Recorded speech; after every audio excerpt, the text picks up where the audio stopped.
हाँ, तो दोस्तों भाई लोग नमस्कार। अभी एक बड़ी अपडेट है कि फाइनली बता दें कि खेसारी लाल यादव का 2024 का बेहतरीन कमाल का एल्बम गाना की फाइनली शूटिंग कर लिया गया है। जो भोजपुरी फैंस इंतजार कर रहे थे खेसारी लाल यादव जो गाना ऑडियो आया है आपसे बीच में, उस गाना फाइनली फुल वीडियो सॉन्ग का शूटिंग कर लिया गया है। इस वीडियो में ये गाना की शूटिंग के से पहले थोड़ा बहुत वीडियो आया है, थोड़ा बहुत मेरे वीडियो में देख लीजिए।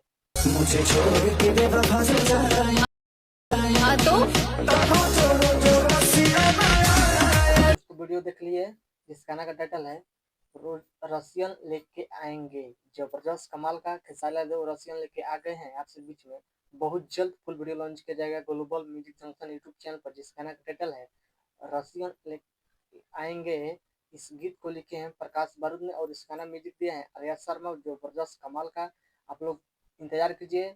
कल 30 तारीख तक आपसे वीडियो देखने को मिले global music junction YouTube channel पर। बेहतरीन कमाल का वीडियो शूट किया गया जब मेरे स्क्रीन पर देख रहे होंगे। जबरदस्त बवाल धमाल मचाल गाना होने वाला 2024 का पहला हिट गाना है खेसारी लाल यादव का। जबरदस्त 3 तारीख तक कमी है, खुद विराट कर दीजिए। ऐसे तो ऑडियो गाना ट्रेंडिंग में चल रहा है खेसारी लाल यादव का रसियन लेके आएंगे। जबरदस्त फाइनल रसियन लेके आ गए आपसे बीच में। बहुत जल्द फुल वीडियो देखने को ग्लोबल जंक्शन यूट्यूब चैनल पर। आप लोग देखिए खेसारी लाल यादव शूटिंग के वीडियो देखे हैं तो कैसा लगा मेरे वीडियो में कमेंट कीजिए और वीडियो को शेयर कीजिए, चैनल सब्सक्राइब कीजिए। बहुत जल्द गाना आने वाला है। बस वीडियो मतलब मिलते हैं अगला। जय हिंद, जय भोजपुरी। सुना धन्यवाद। वीडियो शेयर कीजिए, मिलते हैं अगला। धन्यवाद।